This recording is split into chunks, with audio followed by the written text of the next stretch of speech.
Admiral Vextara stood on the bridge of her flagship, the Eternal Conquest. Through the large viewing window, she could see the small blue planet below. The humans called it New Kepler. To her, it was just another world to add to the empire. Planet looked peaceful from space. White clouds drifted over green continents and blue oceans. Small cities dotted the landscape like tiny lights. The humans had been here for only 60 years. Their technology was simple. Their ships were slow. Their weapons were weak. How many humans live down there? Vextara asked her intelligence officer. 2 million, Admiral, came the reply. Maybe. A few thousand more. They are spread across 3 continents. Most live in small towns and farms. Vextara nodded. 2 million was nothing. The Empire had conquered worlds with billions of people. This would be easy. What about their military? She asked. The intelligence officer checked his data pad. They call it the Planetary Defense Corps. Very basic equipment. No space fleet. Ground forces number about 50,000, but most are part-time soldiers. Farmers and miners who train on weekends. Vextara almost smiled. 50,000 weekend warriors against the might of the Empire. It would be over in hours. Open a channel to the planet, she ordered. The communications officer worked at his station. Channel open, Admiral. Vextara straightened her uniform and looked into the camera. This was always her favorite part. The moment when a new species learned they were no longer free. People of New Kepler, she began. Her voice was calm and professional. I am Admiral Vextara of the Zephyrian Empire. Your world now falls under Imperial rule. You have 72 hours to surrender completely. Lay down all weapons. Disband your military. Prepare your leaders for transfer to Imperial custody. She paused to let the words sink in. Somewhere down on that peaceful planet, humans were probably panicking, running around, crying, begging their leaders to save them. If you refuse, Vextara continued, we will destroy your cities from orbit. Your choice is simple. Surrender and live under Imperial law, or resist and die. You have 72 hours. The channel closed. Now came the waiting. Usually, worlds surrendered within hours. Sometimes they tried to negotiate. A few foolish ones attempted to fight. But they all gave up in the end. The Empire always won. Admiral, the communications officer called out. We're receiving a response. Already? That was fast. Most worlds took at least a few hours to organize a reply. Put it on screen, Vextara ordered. The main screen flickered to life. A human woman appeared. She looked to be middle-aged, with short brown hair and calm green eyes. She wore a simple military uniform with the insignia of a commander. Behind her was what looked like a basic command center. Admiral Vextara, the woman said politely. I am Commander Sarah Chun of the New Kepler Planetary Defense Corps. We have received your ultimatum. Vextara waited for the surrender. Or perhaps a plea for more time. Maybe an offer to negotiate terms. Instead, Commander Chun smiled slightly. We respectfully decline. The screen went dark. Vextara stared at the blank screen for a moment. Did the human just refuse? Just like that? No begging? No negotiations? No panic? Admiral? Her executive officer asked quietly. Your orders? Vextara shook her head. Check the translation. Make sure they understood. The communications officer worked for several minutes.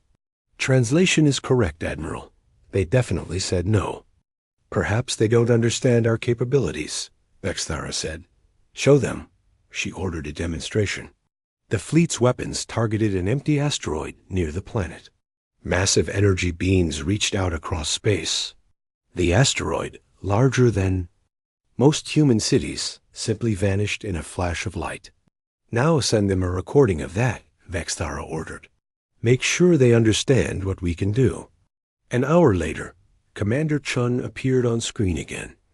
She looked exactly as calm as before. "Admiral," she said politely, "we saw your demonstration. Very impressive. Our answer remains the same. We respectfully decline your ultimatum."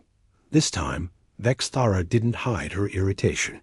"Commander Chun, you have 2 million people on that planet. We can kill them all from up here. You cannot possibly win." "You're probably right," Chun agreed, "but we're going to try anyway." "Why?" Vexthara demanded. "Your weapons cannot reach us.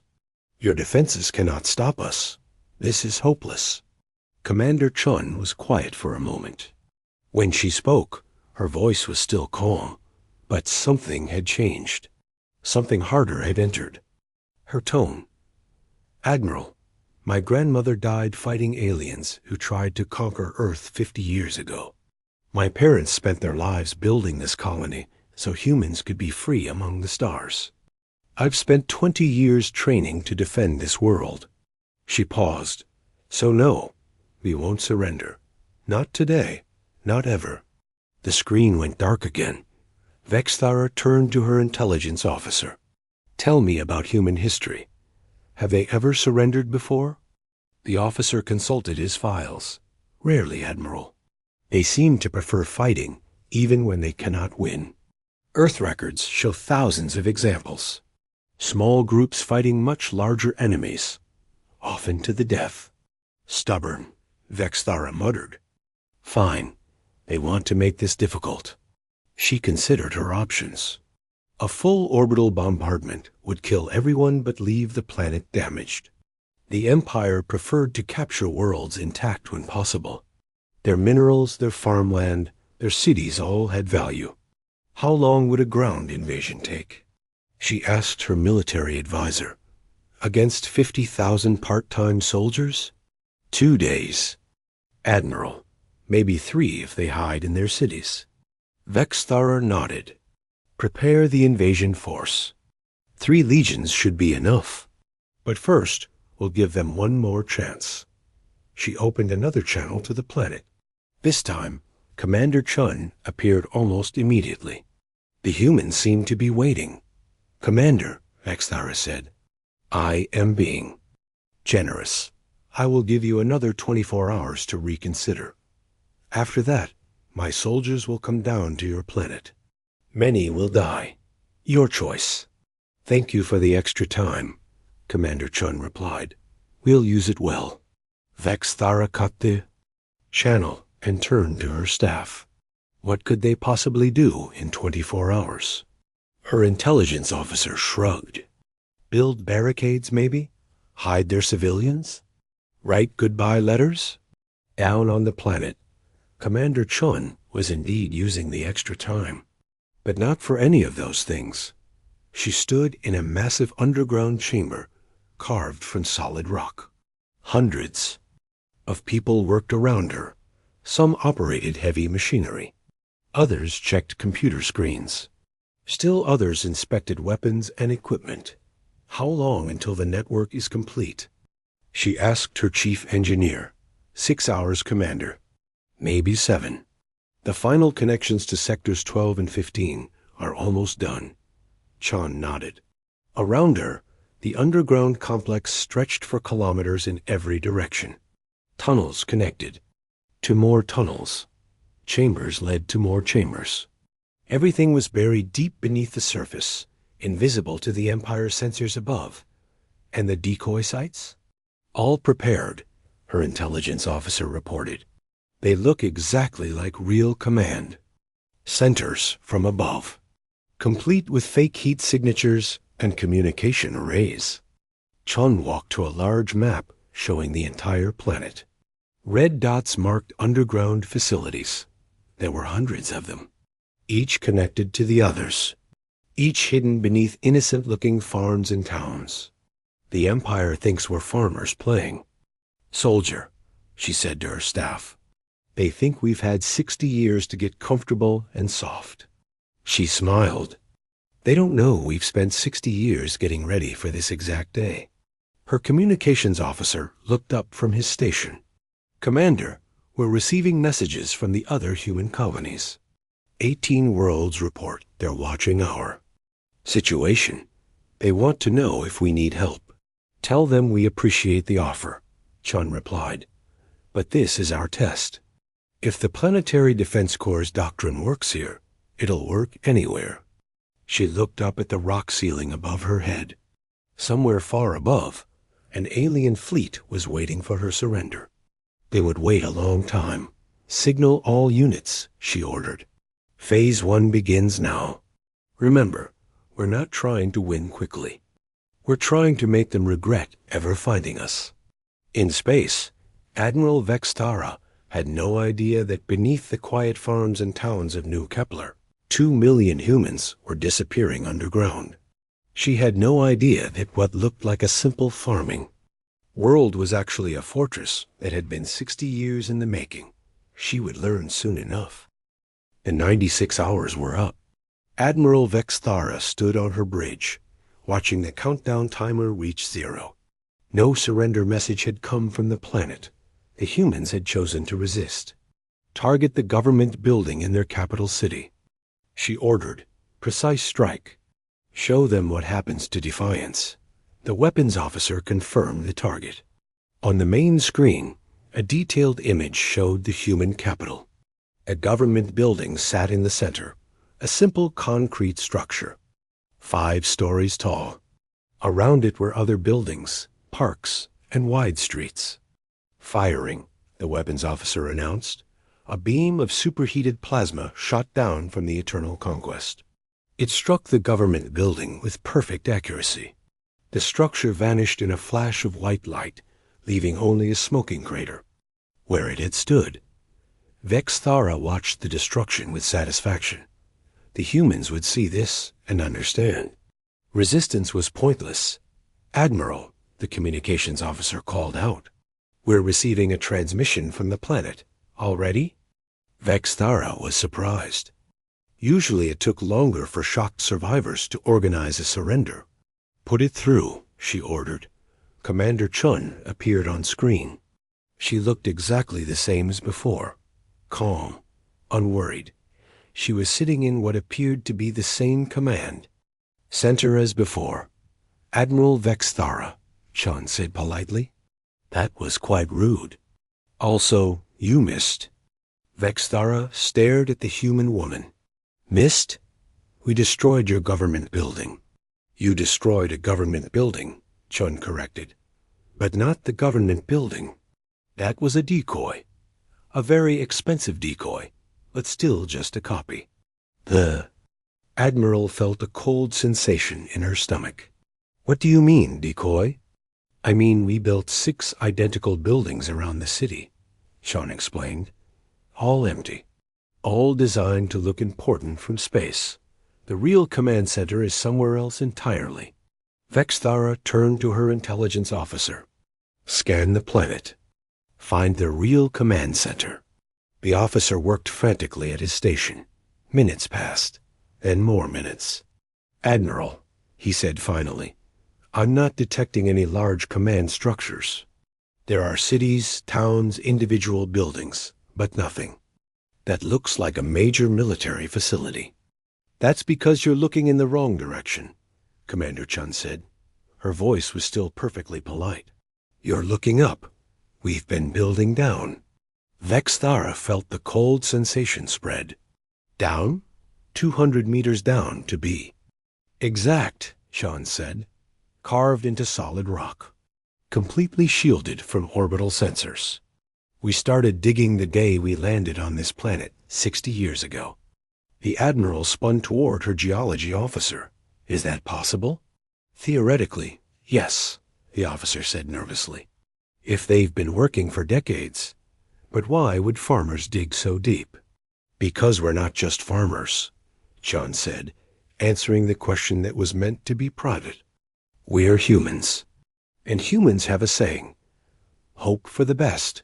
Prepare for the worst. Vextara studied the calm face on her screen. How deep are these tunnels? Deep enough, Chun replied. And Admiral? You might want to contact your other fleets. I think they're about to discover that all human worlds are built the same way." Before Vexthara could respond, urgent messages began flooding in from across the Empire. The Seventh Fleet, attacking the human colony at New Geneva, reported that orbital bombardment was having no effect on enemy command structures.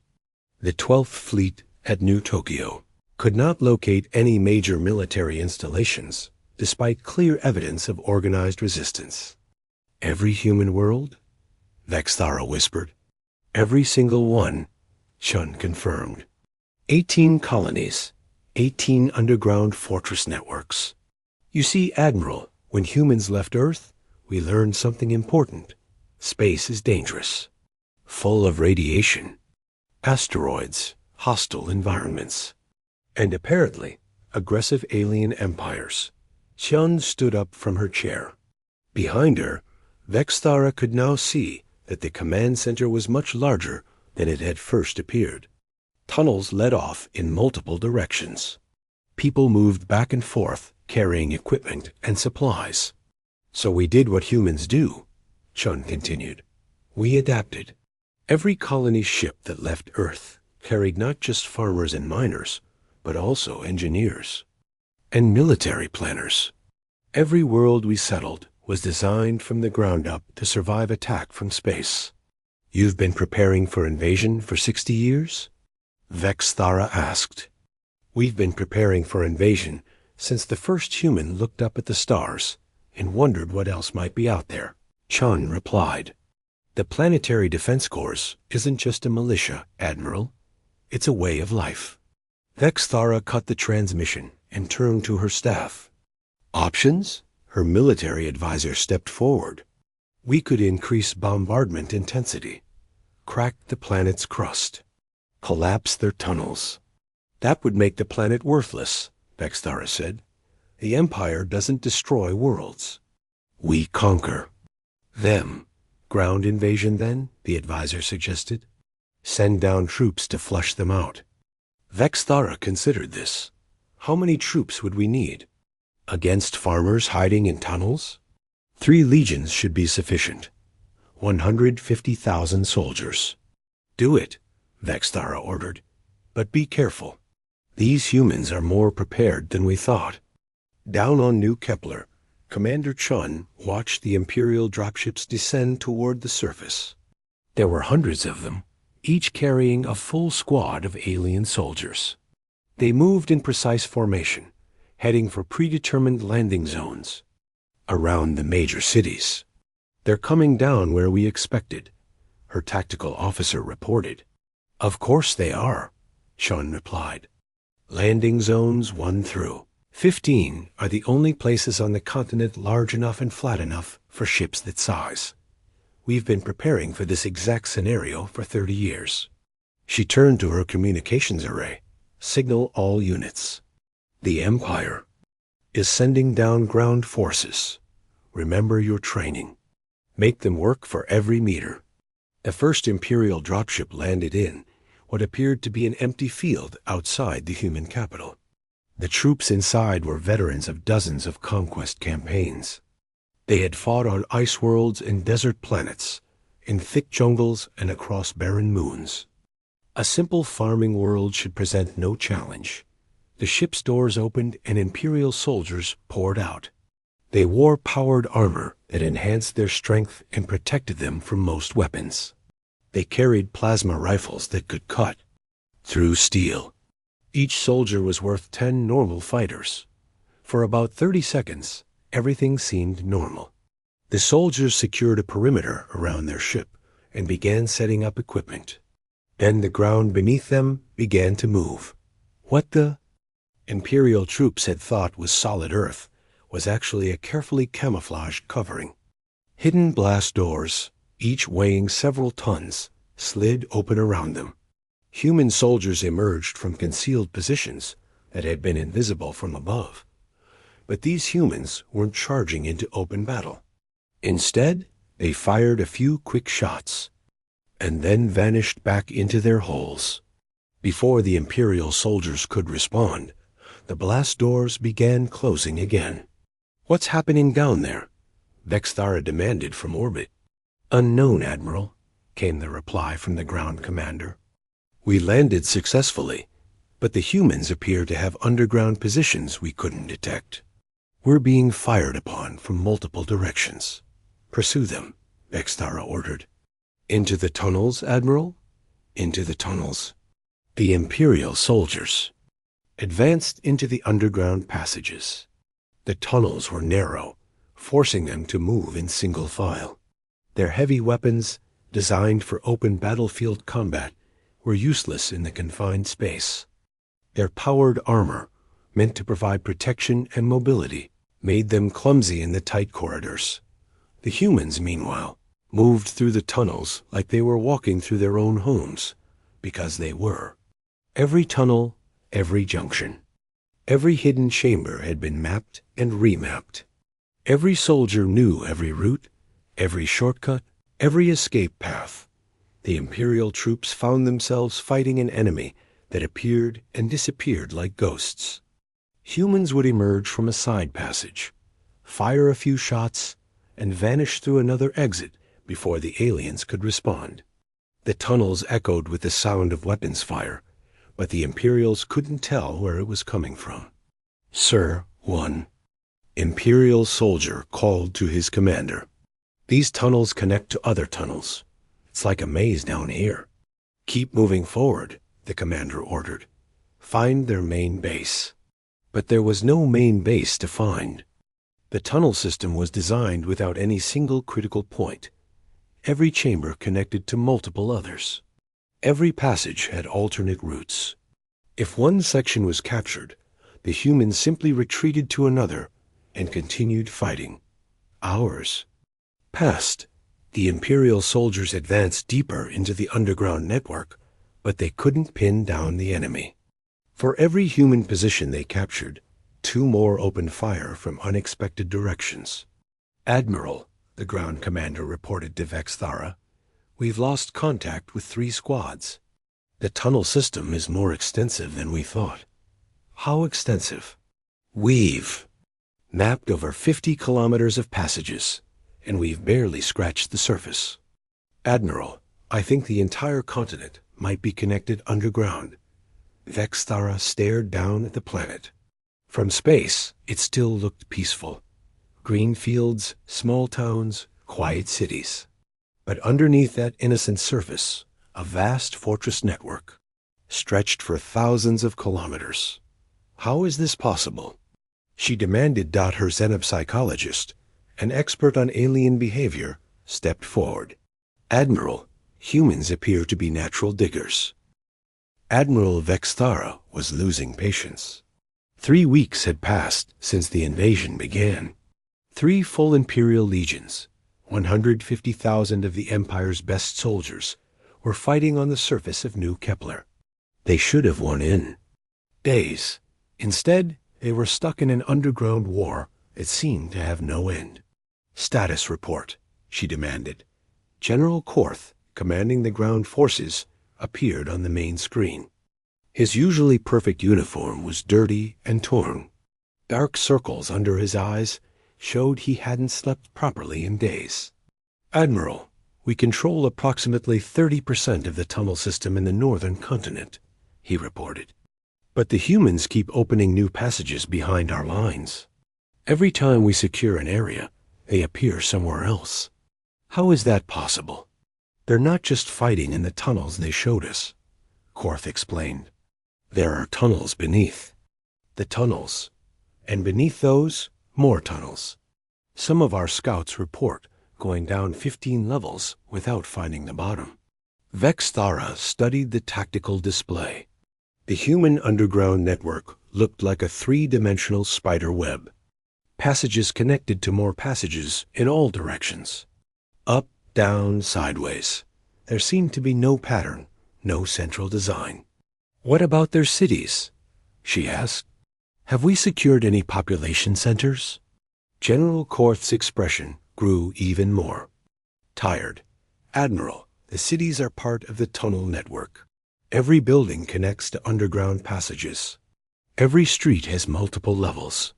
We thought we captured their capital city last week. Then we discovered the real city is 5 levels down, and what we captured was basically a shopping mall. A what? Surface-level commercial buildings, Korth clarified. Shops, restaurants, offices, all empty. The humans moved everyone underground decades ago. They've been living like moles for their entire lives. Vexthara turned to her intelligence officer. How could we miss this? Why didn't our sensors detect? These underground cities? The humans are using some kind of mineral coating in their tunnel walls, the officer replied. It scatters our scanning beams. From orbit, we can only see about 50 meters down. Everything below, it is invisible to us. And how deep do these tunnels go? We don't know, Admiral. The deepest Imperial troops have reached is level 20. The humans claim to have levels below that. Vexthara felt a headache building behind her eyes. What about casualties? General Korth hesitated. Heavy, Admiral. We've lost 40,000 soldiers. The humans fight differently than anyone we've faced before. Different how? They don't try to hold territory, Korth explained. They hit us and disappear. Always from directions we don't expect. Our soldiers are trained for open battlefield combat, but down in those tunnels, our advantages don't matter. The general touched a control on his side of the transmission. A tactical map appeared showing the underground battle zones. Look at this, he said. Yesterday, we thought we had them trapped in Sector 7. We sealed all the known exits and moved in for final assault. But the humans just opened new exits.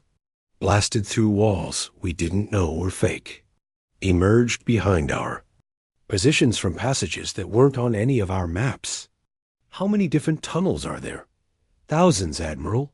Maybe tens of thousands. Every time we map one section, they show us 3 more we hadn't seen. It's like the entire planet is hollow. Vexthara studied the display more carefully. The tunnel system wasn't random after all.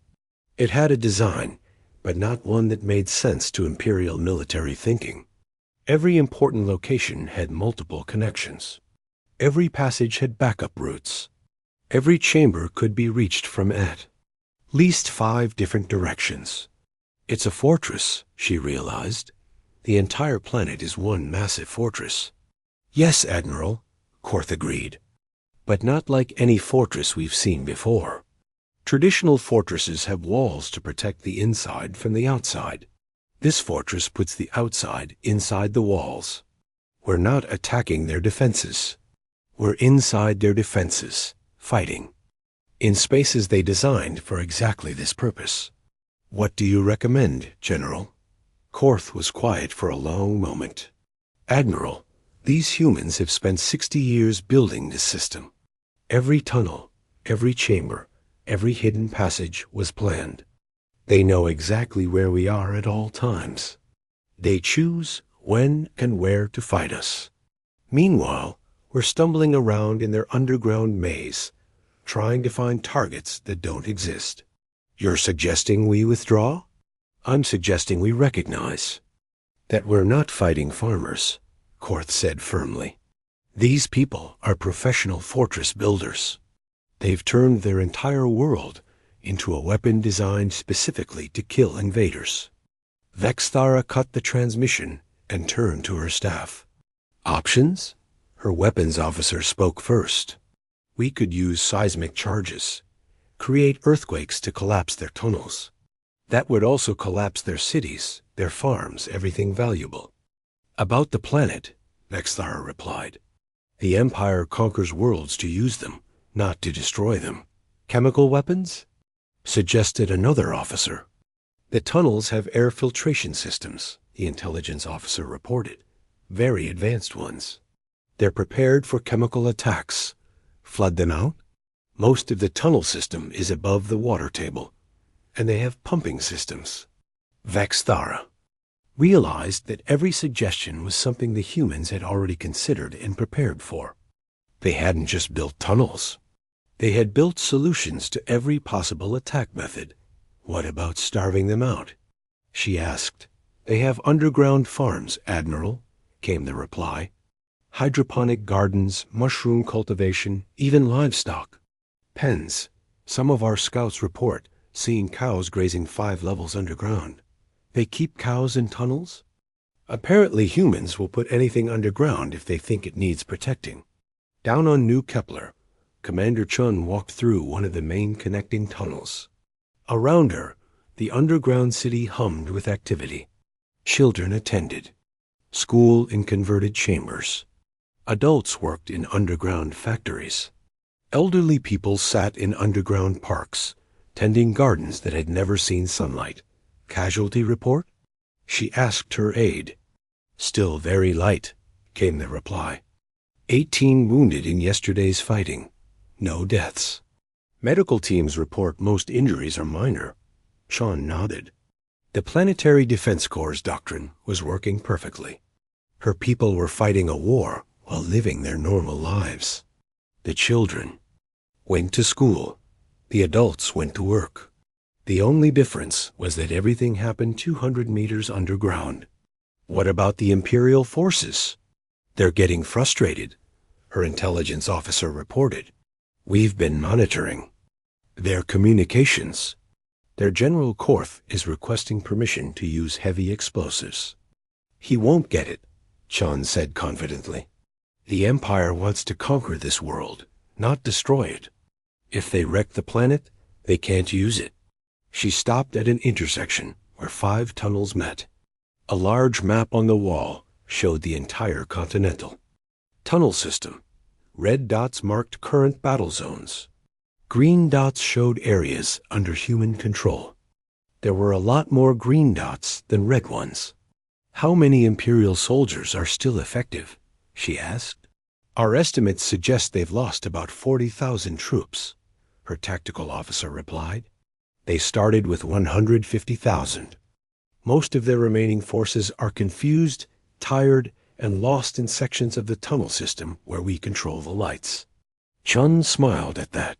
The lighting system had been one of her favorite defensive features. Every tunnel, every chamber could be lit or darkened from central control. Imperial soldiers advancing through a passage would suddenly find themselves in complete darkness, while human defenders, wearing night vision equipment, could see them perfectly.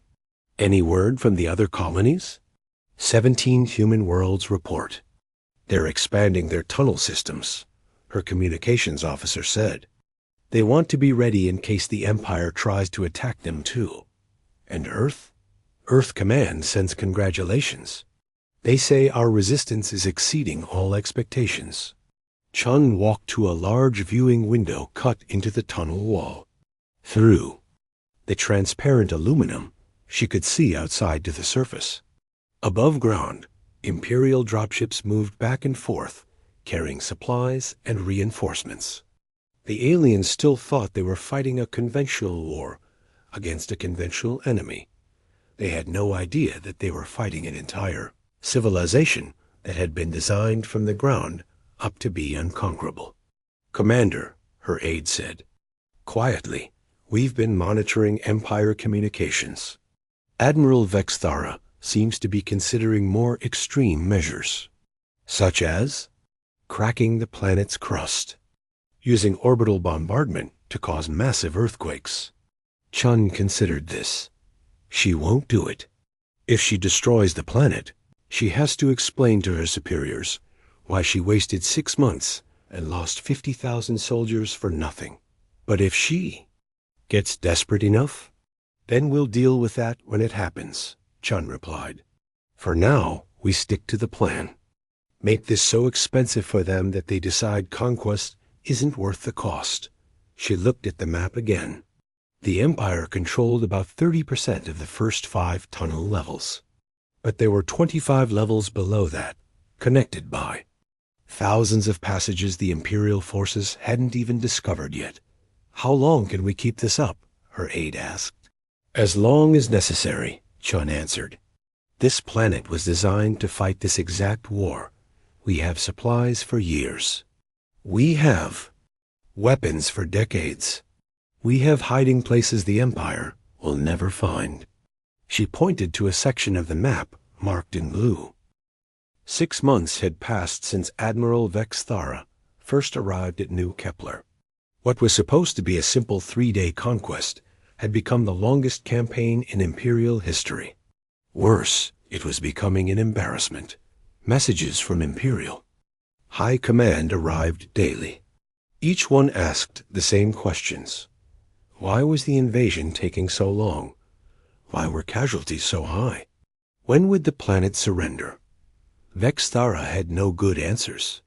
Status report, she demanded from General Korth. General's appearance had changed dramatically over the past months. His uniform was patched and dirty. His face was thin from poor sleep and stress. Dark circles under his eyes made him look much older than his years. Admiral, we now control 45% of the upper tunnel system, he reported. But the humans have opened 3 new levels below us. Every time we advance, they retreat deeper and continue fighting. How many levels are there? We've confirmed 32 levels, Admiral. Our deepest scouts reached level 28 before being forced to retreat. The humans claim there are more levels below that. Vexthara studied the tactical display. The human tunnel system now appeared as a massive 3-dimensional network that seemed to extend infinitely downward. Red zones marked areas of active fighting. Green zones showed human control. Yellow zones indicated areas where the status was unknown. There was a lot more green and yellow than red. Casualties? She asked. General Korth hesitated. We've lost 90,000 soldiers, Admiral. More than half our invasion force. And human casualties? Difficult to estimate. Maybe 2,000 wounded. Perhaps 300 killed. They're very good at avoiding our weapons. Vexthara felt sick. 90,000 Imperial soldiers lost, and the humans had barely taken any casualties at all. This was supposed to be an easy conquest. Instead, it was becoming a disaster. What's the current tactical situation? The humans control all the deep levels, Korth explained. They've also retaken most of levels 5 through 10. Our forces are concentrated on levels 1 through 4, but even there, human attacks are increasing. How is that possible? We had those levels secured. The humans opened new passages behind. Our lines, Korth said, passages that weren't there before. Admiral, I think they're still building tunnels while we're fighting them. Building tunnels during a war? Their engineering capabilities are beyond anything we've encountered, Korth admitted. They can cut through solid rock in hours, using some kind of mining equipment we don't understand. They build new passages faster than we can map existing ones. Vexthara turned to her intelligence officer. What do we know about their industrial capacity? Substantial, Admiral, came the reply. Underground factories produce weapons, equipment, and supplies. Their manufacturing capability appears to be increasing, not decreasing, despite the ongoing conflict. They're getting stronger during the war? Yes, Admiral. They're using this conflict as a testing ground for their military technology. Every engagement teaches them something new about fighting Imperial forces. Vexthara realized the horrible truth. The humans weren't just resisting conquest. They were using the Imperial invasion as a training exercise. They were learning how to fight the Empire by fighting the Empire. Sir, her communications officer called out. We're receiving messages from other Imperial fleets. Put them through. The main screen split into multiple views. Admirals from across the Empire appeared, each looking frustrated and tired. Vexthara, said Admiral Corex of the 7th Fleet. We're having similar problems at New Geneva. These humans are impossible to pin down. Same here at New Tokyo, reported Admiral Thess. 6 months of fighting, and we've barely made progress. The entire planet is an underground fortress. Every human world is the same, added Admiral Grix from the 12th Fleet. Massive tunnel systems, hidden populations, endless defensive positions. How did they build all this without us knowing? Vexthara looked at the faces of her fellow officers. These were experienced commanders who had conquered dozens of worlds each. Now they all looked confused and defeated. "How many other fleets are reporting similar problems?" she asked. "All of them," came the reply. 18 human colonies. 18. Ongoing campaigns. No victories, Admiral. Not one. The implications hit Vexthara like a physical blow. The Empire wasn't just failing to conquer one stubborn human world. They were failing to conquer any human world. 18 fleets, millions of soldiers, months of fighting, and no progress anywhere. "What about other species?" she asked. "Are any of our other campaigns having problems?" "No, Admiral," her intelligence officer reported. "The campaigns against the Deltari Republic and the Vegan Confederacy are proceeding normally. Quick victories, minimal casualties, standard conquest protocols." "So this is specifically a human problem?" "It appears that humans have developed military doctrines specifically designed to counter Imperial tactics," the officer admitted. On New Kepler, Commander Chun received similar reports from the other human colonies. She sat in her deep underground command center, now located on level 35, much deeper than any Imperial forces had reached. "How are our sister colonies doing?" she asked. "All 18 worlds report successful resistance," her communications officer replied. "Imperial casualties across all theaters now exceed 1 million soldiers. Human casualties remain minimal." Chun smiled. The Planetary Defense Corps' doctrine was working even better than predicted. Not only were the humans successfully defending their worlds, they were doing it at minimal cost while inflicting maximum damage on the Empire. "Any other developments?" "Something interesting, Commander," her intelligence officer said. "We've been monitoring Imperial communications across all 18 battlefields. The Empire is starting to panic." "Panic?" "Their high command is demanding explanations. Several admirals have been recalled for questioning. Some are requesting permission to use extreme measures." Chun's expression became serious. "What kind of extreme measures?" "Orbital bombardment intense enough to crack planetary crusts. Essentially, destroying the worlds to deny them to us." "Will they do it?" "Unknown. But if they do, it would mean the Empire gained nothing from 6 months of warfare. They'd have to explain to their superiors why they wasted enormous resources for no benefit." Chun considered this. The Empire's dilemma was exactly what the Planetary Defense Corps had planned for. Make conquest so expensive that it became unprofitable. Force the invaders to choose between destroying what they wanted to capture or admitting defeat. "Any word from Earth?" "Earth Command is very pleased," her aide reported. "They say our resistance has exceeded all projections. Other human colonies are requesting detailed information about our tunnel construction techniques." "Send them everything," Chun ordered. "If the Empire decides to continue this war, we want every human world to be as prepared as we are." She walked to a large display showing the current status of the underground network. After 6 months of fighting, the system had actually grown larger. New tunnels connected previously isolated sections. New chambers housed expanded manufacturing facilities. New levels provided additional living space for the population. "How many people are we supporting down here now?" she asked. 2.3 million, came the reply. "We've actually gained population during the war. Refugees from surface areas have moved underground permanently. And our industrial output? Up 30% from pre-war levels. The weapons factories are producing equipment faster than we can use it. We're starting to stockpile surplus arms." Chun nodded. This was another aspect of the Planetary Defense Corps' doctrine that the Empire hadn't anticipated. Human underground. Cities weren't just hideouts. They were complete civilizations, capable of not just surviving siege warfare, but thriving during it. "Commander," her tactical officer called out, "we're detecting increased Imperial fleet activity in orbit. Admiral Vestara appears to be requesting additional ships. Reinforcements? Unknown. But the new ships arriving aren't troop transports. They're heavy cruisers with enhanced weapon systems." Chun felt a chill. Heavy cruisers meant orbital bombardment capability.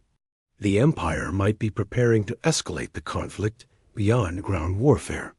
"Signal all deep shelters," she ordered. "Prepare for possible orbital bombardment. Move all critical personnel and equipment to levels 40 and below." "Commander," her communications officer said, "we're receiving a transmission from Admiral Vexthara. She's requesting direct communication with you." "Put her through." Admiral Vexthara appeared on the main screen. She looked as tired and frustrated as her ground commanders. But there was something else in her expression now. Something harder. "Commander Chun," Vexthara said, "I'm going to speak plainly. This war has gone on too long. Too many of my soldiers have died. Too many resources have been wasted." "I agree completely," Chun replied. "You should consider withdrawing your forces." "That's not an option," Vexthara said firmly. "The Empire does not retreat, but we can escalate." "Escalate how?" "Orbital bombardment. Intense enough to crack your planet's crust and collapse your tunnel systems. Complete destruction of your underground network." Chun kept her expression calm, but her heart rate increased. This was the scenario they had most feared. "Admiral," she said carefully, "if you destroy the planet, you gain nothing. 6 months of warfare, 1,000,000 casualties." Admiral Vexthara stood alone on her bridge, staring down at New Kepler. 24 hours had passed since her ultimatum. No surrender message had come from the humans. The time for extreme measures had arrived. Around her, the bridge crew waited for orders. Heavy cruisers had moved into bombardment positions. Weapons capable of cracking a planet's crust were charged and ready. All she had to do was give the command, but something held her back. In 6 months of warfare, she had learned more about humans than any previous Imperial commander. They were stubborn beyond reason, creative beyond prediction, and they seemed to treat impossible odds as interesting challenges rather than reasons to surrender. "Admiral," her weapons officer said quietly, "all ships report ready for planetary bombardment." Vexthara nodded, but didn't give the order. Instead, she found herself thinking about the conversation she'd had with Commander Chun the day before. A human had been calm, even when facing total destruction, almost like she had been expecting this moment. "Sir?" the weapons officer asked again.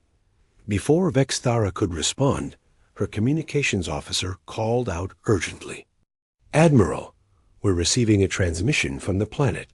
Commander Chun is requesting a meeting." "A meeting?" Vexthara was surprised. "Now?" "She suggests meeting in the ruins of the original government building, under a flag of truce." Vexthara considered this. What could the human commander possibly want to discuss? Surrender terms? Some kind of negotiation? Very well, she decided. Arrange a shuttle, but maintain bombardment readiness. An hour later, Admiral Vexthara stood in the crater where the human government building had once been. The destruction was complete. Melted concrete and twisted metal marked where Imperial plasma beams had struck 6 months ago. Commander Chun emerged from a nearby tunnel entrance, accompanied by 2 guards. She looked exactly as calm and professional as she had in every previous communication. Behind her, the tunnel entrance remained open, showing hints of the vast underground network beyond. "Admiral Vexthara," Chun said politely, "thank you for coming." "Commander Chun," Vexthara replied, "I assume you're here to discuss surrender terms." "Actually, no," Chun said. I'm here to give you something. She handed Vexthara a datapad. The device was clearly human-made, simpler than Imperial technology, but apparently functional. What is this? Vexthara asked. An educational summary. Chun replied. We thought you might be interested in learning about human military philosophy before you make your final decision. Vexthara activated the datapad. Text appeared on the screen in perfectly translated Imperial language. The title read, Planetary Defense Corps Doctrine, a complete overview. You're giving me your military secrets? Vexthara asked, confused. There. Not secrets, Chun said. Everything we've done here, we've done openly. You just didn't understand what you were looking at. Vexthara began reading. The document was comprehensive, detailing not just the tunnel systems, but the entire philosophy behind human defensive strategy. As she read, her expression changed from confusion to concern to something approaching alarm. This says every human. Colony is built this way, she said. Every single one, Chun confirmed. 18 worlds, 18 fortress networks. What you've experienced here isn't unique, Admiral. It's standard. But the construction time, the resources required. We started planning these defenses before we ever left Earth, Chun explained. When humans first developed space travel, we asked ourselves a simple question. What happens when we meet a hostile alien species with superior technology? Vexthara continued reading. The document outlined decades of preparation. Engineering. Specifications for tunnel systems. Manufacturing capabilities for underground cities. Training protocols for defensive warfare. Supply stockpiles for extended sieges. You've been preparing for invasion for 60 years? She asked. We've been preparing for invasion since the first human looked up at the stars and wondered what else might be out there. Chun replied. Admiral, humans have a saying, hope for the best, prepare for the worst. The datapad showed detailed diagrams of the new Kepler tunnel system, 45 levels deep, extending across 3 continents, connecting every major population center. But that wasn't the most disturbing part. This diagram shows sections you haven't used yet, Vexthara observed. That's correct, Chun said. The network you've been fighting in represents about 30% of our total defensive infrastructure. We've been holding the rest in reserve. Reserve for what? In case you brought more troops, or in case other Imperial fleets decided to attack our neighboring colonies. Vexthara felt a cold sensation spreading through her body. How much more? Level 46 through level 60 are fully constructed, but uninhabited, Chun explained calmly.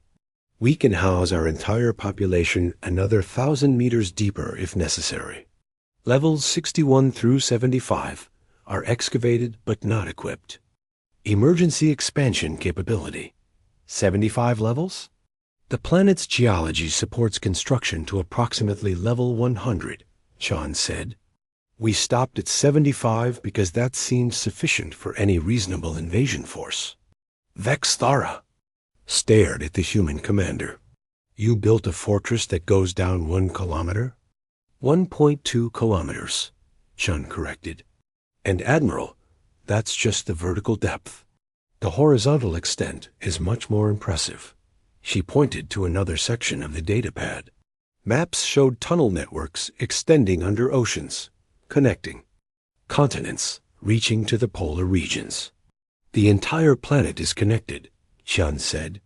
Every continent, every island, every major geographic feature. If you somehow manage to capture one section, we could simply retreat to another continent and continue fighting.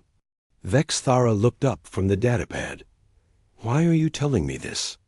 Because you're about to make a decision that will affect both our species for a very long time, Chun replied. I want you to make that decision with complete information. You mean the orbital bombardment? I mean your choice between withdrawal and escalation, Chun corrected. Admiral, Let me explain what happens if you choose bombardment. Chun gestured toward the tunnel entrance behind her. If you crack this planet's crust, you'll kill everyone in the upper 40 levels. About 1.8 million people will die, but 400,000 people in the deep shelters will survive. 400,000 survivors won't matter. Those survivors will include our best engineers, our most experienced military, commanders, and complete records of every Imperial tactic you've used in this campaign, Shun continued. They'll also have quantum communication links to every other human colony. The implications began to dawn on Vexthara. They'll share the information. Every detail, Chun confirmed. Ship specifications, weapon capabilities, troop movements, tactical doctrines, strategic thinking. 6 months of intensive study of Imperial military methods, distributed to 18 other human worlds. And then 20 million humans will know exactly how to fight the Zephyrian Empire, Chun said simply. Admiral, you've spent 6 months teaching us how your military works. If you destroy this world, you'll be distributing that education to our entire species. Vexthara felt the data pad grow heavy in her hands. She was beginning to understand the true scope of her mistake. But there's another option, Chun continued. You could withdraw your forces. Classify this as a failed conquest attempt. Report that humans are unsuitable for Imperial expansion due to excessive defensive preparations. The Empire doesn't retreat. The Empire makes strategic decisions. Chun corrected. Sometimes strategic wisdom means avoiding unprofitable conflicts. Vexthara looked around the crater they stood in. 6 months ago, this had been the site of her first victory against the humans. The destruction of their government building had seemed like proof of Imperial superiority. Now she understood it had been meaningless. The building was a decoy. The real government had always been underground, safe from orbital attack, prepared for exactly this scenario. How long have you been planning this conversation? She asked. Since the day you first arrived, Chun admitted. Admiral, we knew from the beginning that conventional resistance wouldn't work against the Empire. So we developed a different strategy. Which is make conquest so expensive that it becomes unprofitable, Chun explained. Force the invader to choose between destroying what they want to capture or admitting that some targets aren't worth the cost. Vexthara realized she was looking at something unprecedented in Imperial history. Not just a military defeat, but a strategic education. The humans had used the Imperial invasion as a massive intelligence-gathering operation. You've been studying. U.S., she said. Intensively, Chun agreed. 6 months of analyzing Imperial technology, tactics, and decision-making processes. We now understand your military capabilities better than most of your own officers, and you'll share this knowledge. If you force us to, Chun said. But Admiral, consider the alternative. If you withdraw now, this remains a localized conflict. 18 human worlds continue their peaceful development. The Empire continues its expansion in other directions. Nobody else has to learn these lessons. Vexthara understood the choice she was facing. Destroy New Kepler and create 18 human worlds full of people who knew how to fight the Empire. Or withdraw and pretend this had never happened.